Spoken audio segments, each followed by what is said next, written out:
Hi, my name is Ori the Fanfic Guy, and today I'll be reading Chapter 2 of the Thunder Stone Reboot, a fairy tale fanfiction that you can find on fanfiction.com, written by MyDearWatson. But before I get into that, I want to thank everybody for supporting me so far, and if you like what you hear, please like and subscribe. Chapter 2 Cliff Cat Combat February 6th, X803. From the outside, the Thunderstone Guild was a massive structure. Being carved directly out of the mountainside of Wintergreen, it popped out like a 3D picture. It was tall and wide, taking up most of the plateau that it was stationed on. Windows littered the top half of the guild, which was where the dorms were located, allowing natural light to enter. The dorm windows were large and circular, and filled with thick glass that could not break easily, and a few chimneys dotted the very top of the guild. The bottom half of the guild had less windows, but enough of them that those passing by could peek into the guild. These windows were much longer and skinnier than those of the dorms. The grand double oak doors were front and center with Thunder Stone carved into the stone above the door. A sign bolted to one of the doors read, "Welcome, the Thunderdome is open." The guild also contained a rather large garage, and currently heavy rock music blasted through the garage that housed several sleek-looking cars, trucks, and SUVs. There was one black and chrome-colored motorcycle up on a perch of stone, glistening and shining and knowing it was its owner's favorite vehicle. A black SUV was parked away from the others near a workbench with a tall and nicely muscled man staring at it intently. Diesel Evander may not have been the smartest man around, but he knew cars and mechanics like the back of his hand.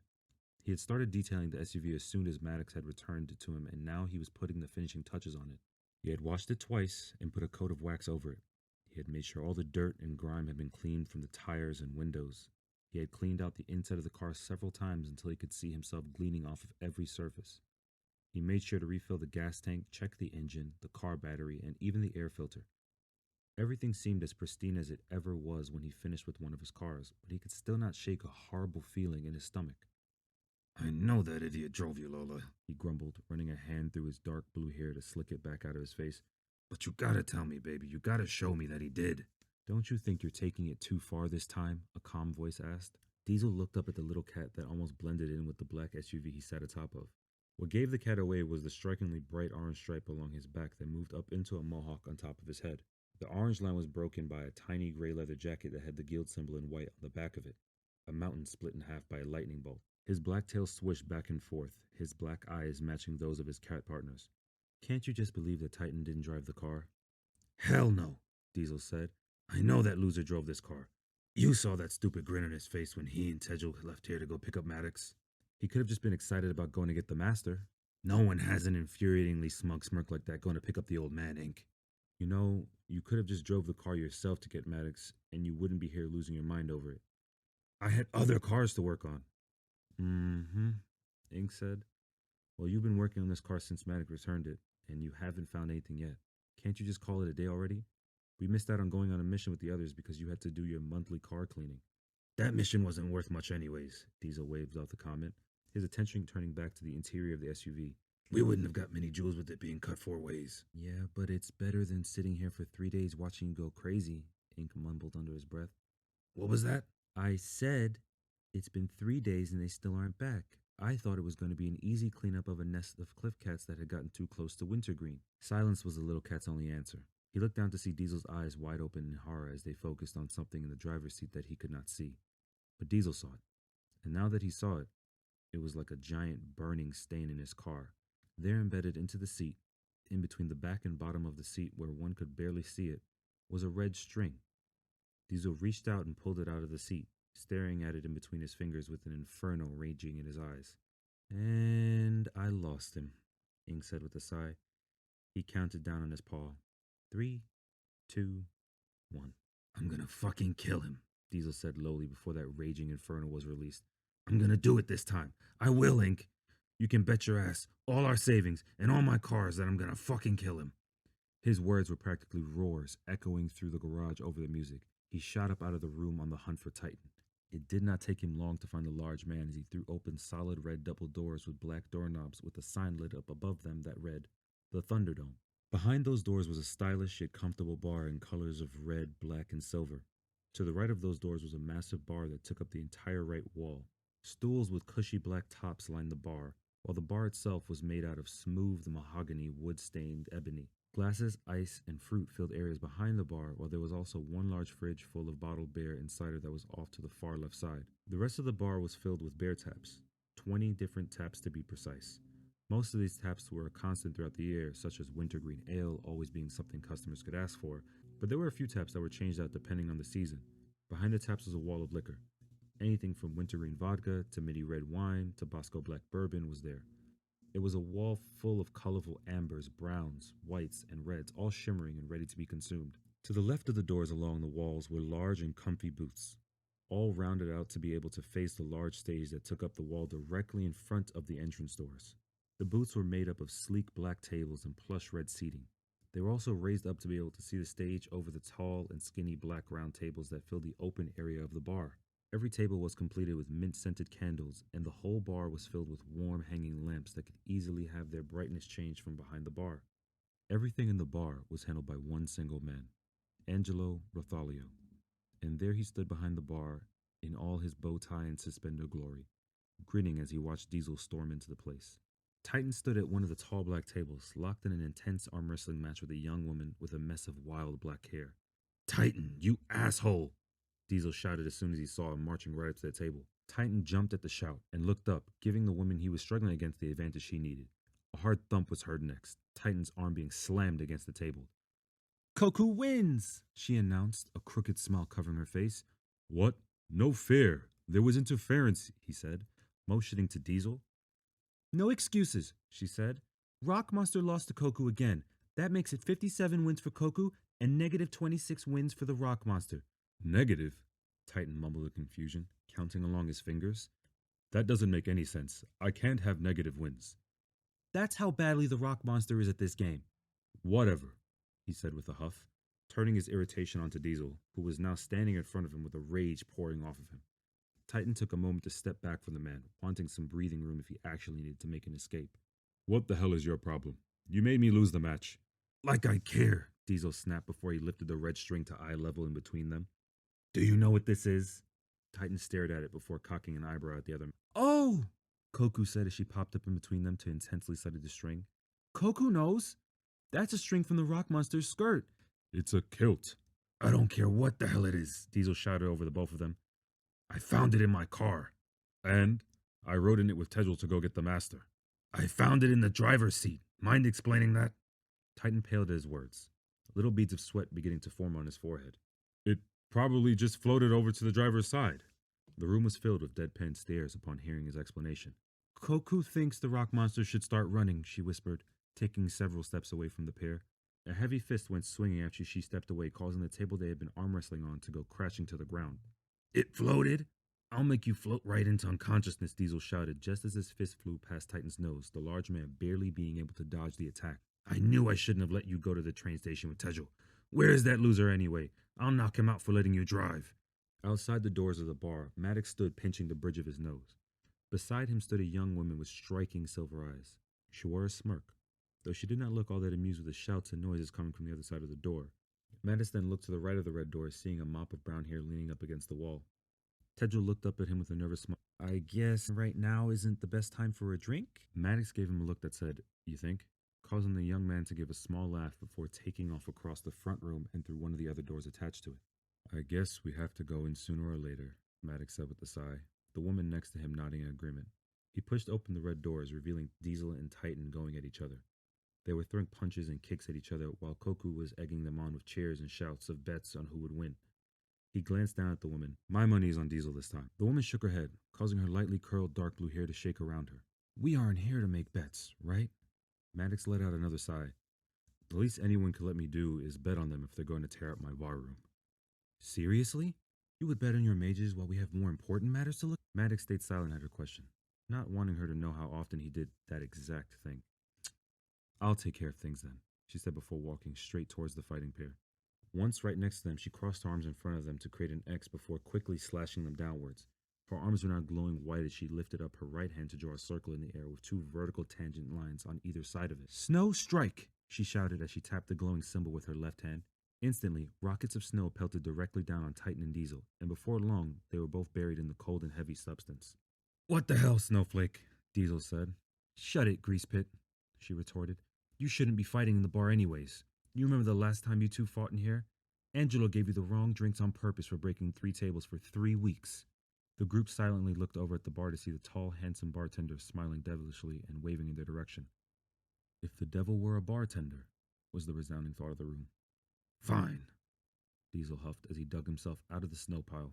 He shook off the white powder before turning on Titan, who was still buried. You and Tegel are banned from driving any of my babies. Your babe? Yes, my babies, Diesel shouted, cutting Titan off.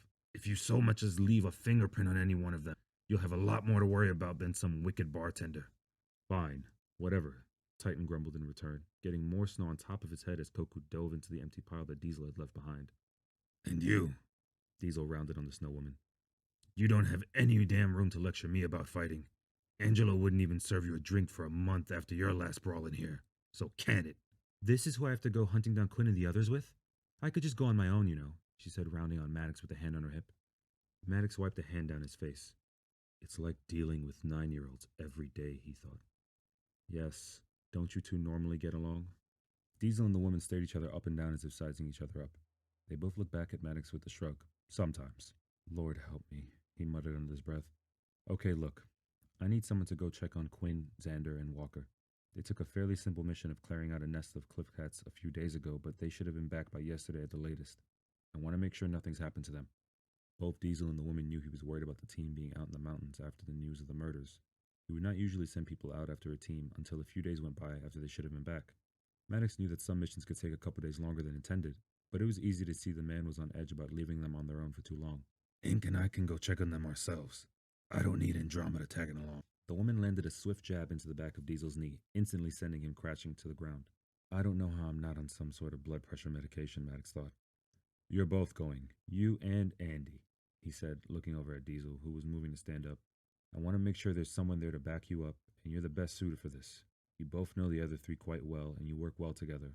For the most part, anyways. Ink should be enough to balance you two out. Diesel and Andy stared each other down again before giving small nods to each other. So where in the mountains exactly were they headed? Why the hell did you come in screaming at us? A young woman shouted, turning on the short man being carried by one of her partners, being tucked under one arm. She pointed a sharpened side prong at the man, her anger getting the better of her. Quinn, that's our employer, the blond man holding the smaller man said with a nervous smile. She's right though, Walker, another man said, a redhead with a faded black beanie atop his head. We were doing just fine until he came busting in. You can't touch the cliff cat chicks, the man huffed, not at all feeling shame that Walker was carrying him. The mother won't want to take care of them if you do. We should just leave you here. Maybe you can deal with all the damn animals chasing us with those warm fuzzies of yours, Quinn snapped, placing her side back into its carrier at her hips. She flipped her loosely braided auburn hair back over her shoulder as she crossed her arms in front of her. Xander, Walker said, looking over at the redhead, we shouldn't stay standing still for too long. Before Xander could open his mouth to agree with him, screeching and loud thumping interrupted him. The group looked all around them to see the 3 animals they had just been running from coming for them. A massive wintergreen ram was charging toward them on the path they had just come from. Its dark green wool made it look quite beautiful, but its gnarly curled horns and huge size that stood above even Walker, who was over 6 feet, quickly tore that beauty apart as it rushed at them. Above them, a mountain wyvern was scaling the mountainside to reach them, its dark gray skin making it hard to see against the stone and its sharp teeth and claws looking deadly. And in the sky was the mother cliff cat. She was quite large and had the odd yet well put together appearance of a mountain lion and pterodactyl. Its body was long and lithe and covered in dirty sand and colored fur. Leathery gray wings folded out from its back while a long, sharp beak took up most of its face. Its yellow cat eyes were gleaming in the sun while its long cat tail swished in the air. And that's our cue, Walker said, taking off down the skinny trail in front of them, Quinn and Xander following behind them. Shit, Quinn said, having to slide under a swipe from the wyvern. Xander, take these things out with a point-blank shot. You can't, the man under Walker's arm shouted. You might hurt the cliff cat, which is protected by the Fioran government. They're going extinct. Yeah, well, we're going to be extinct if we don't do something soon, Xander said as a sword appeared in his hand. It had a steel blade with an ornate guard and a hilt that was wrapped in a burgundy cloth. Load, he said as a magic image of a gun trigger appeared on the handle while 30 ticks appeared along the hilt.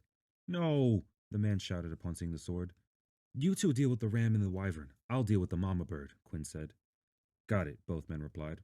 Quinn looked upwards at the cliff cat while Walker turned his attention towards the wyvern that had scurried across the mountainside to move in front of him, squeezing down on the brass knuckle covering his free hand. Xander turned on his heel, coming face to face with the charging ram. After giving out the quick instructions, Quinn jumped off the side of the mountainside as hard as she could. Wind glider. She only fell a few feet before her feet thumped down onto something hard, a solid board of air appearing under her black boots. She pulled the dark green scarf wrapped around her neck up over her nose before taking off up high in the air after the cliff cat. She vaguely heard the call of their employer. Don't hurt it! She was not stupid, but she was also not about to let her teammates be sitting ducks for the creature. She narrowed her hazel eyes at the cliff cat as she made a beeline for it. She cut it close, running the bottom of the board up along its long beak to ensure that its attention would be on her. She glanced behind her to see the cliff cat turning to follow her. Good, she thought. I can keep Mama Bird busy while the other two finish the wyvern and the ram. Hopefully they can handle that without me. Walker had flung his free arm back just as the mountain wyvern screeched and lunged for him. Heavyweight. The brass knuckle on his fist became much heavier, giving the blonde a much deadlier punch. The wyvern was straightforward in its attack and did not swerve or twist as it made its way for Walker. This made his job much easier as he slammed his heavy fist into its face. The crunching of bone was heard, and Walker even saw a few of its sharp teeth go flying. It screeched again and jumped backwards, tumbling down the side of the mountain. Though Walker knew that the creature would not stay down for long. He looked around the small area he stood on, and it seemed luck was on his side. There was a crack in the side of the mountain that was just big enough for one small person. Okay, in you go, Walker said with a smile, shoving the man under his arm into the wedge of an opening. He made sure he was snugly tight so he would not go flying off the mountain or get in his or Xander's way. Stay there for now. Does it look like I'm going anywhere? The man asked with an annoyed look as he wriggled around, but with no luck on moving out of that spot. You wouldn't be in this situation if you had just stayed at the ranger station like we told you to, Walker said, his smile still in place, but his annoyance clearly evident in his voice. The screech of the wyvern below them drowned out whatever the man was trying to say to Walker. He turned away from the man to finish dealing with the creature. Xander swung his sword down toward the head of the charging ram. Point-blank shot.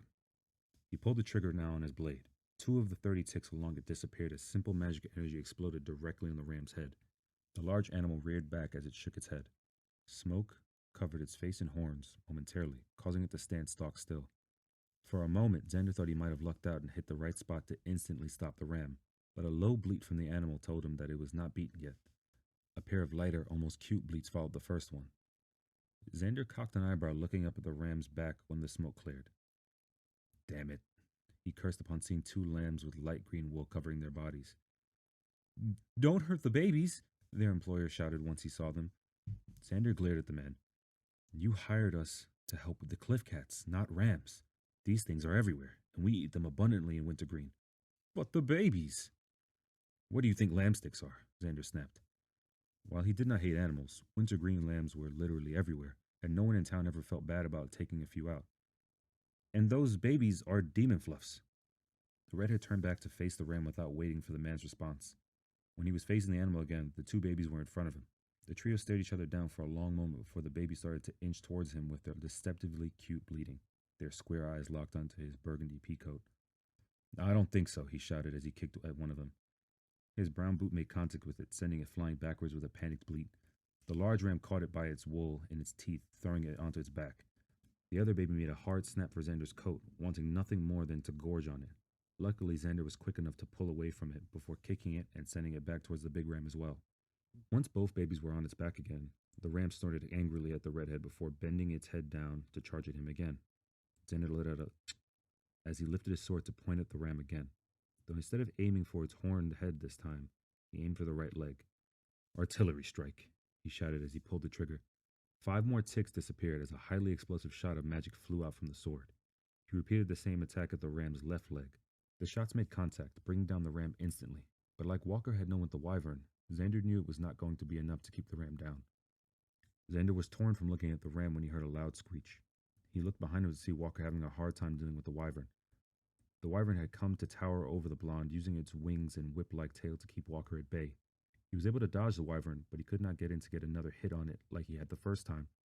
While Xander had been looking away, the ram and his babies made their move.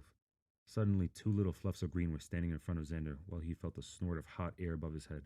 He glanced behind him to see the ram right at his back. Shit, he said as the lance moved to take a chomp out of his coat again. He instinctively kicked at them, which caused another snort from above, and he could feel the ram bending down to knock him away with its horns. Walker tried to move to help Xander, but as soon as he looked away from the wyvern, it made a swipe with its claws. Damn it, where is Quinn? She's dealing with the cliff cat, Xander answered. You want that here to try and kill us too?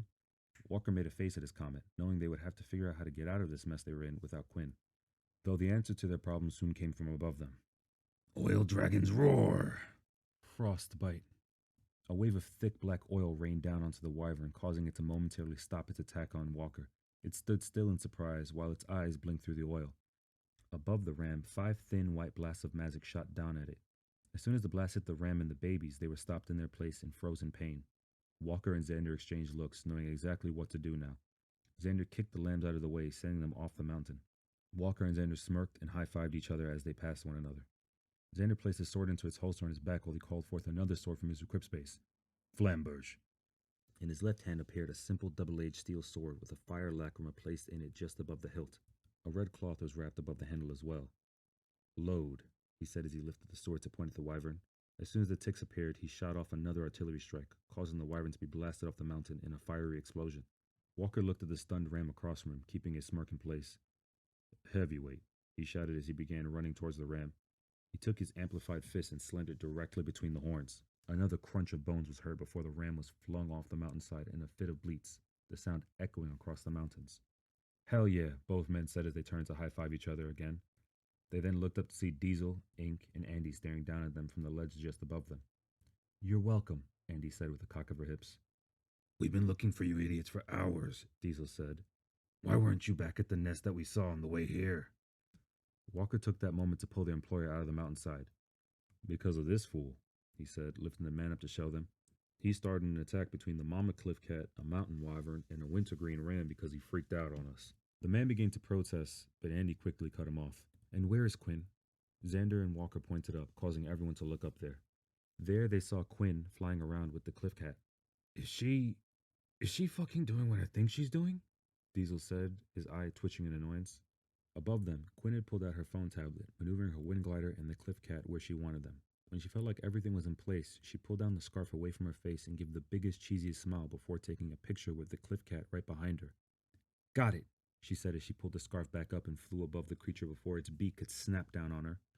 She began to quickly type on the screen, weaving back and forth in the air to keep the cliff cat away from her. Let's see. Hashtag Thunderstone, hashtag Wintergreen, hashtag Cliffcat, hashtag the lore competition, hashtag loser Jace. Yeah, that's good, she smirked before posting the picture. Seriously? Can you not right now? Quinn looked down when she heard Andy shout, surprised to see her, Diesel, and Ink below with Xander and Walker. She gave them another cheesy grin before shoving her phone into an inside pocket of her coat. We have a net, right? She shouted down to them as she dropped into the air to dodge the cliff cat. Yeah, Walker answered as he looked over at the short man. The man simply sighed as he pulled out a net and handed it over. He knew at this point that nothing would get done with this mission if he did not let them handle the mama bird how they needed to.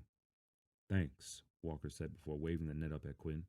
She zoomed down through the air and snatched it out of his hands. It did not take her long to bait the cliff cat to where she wanted her to move and captured her in the net.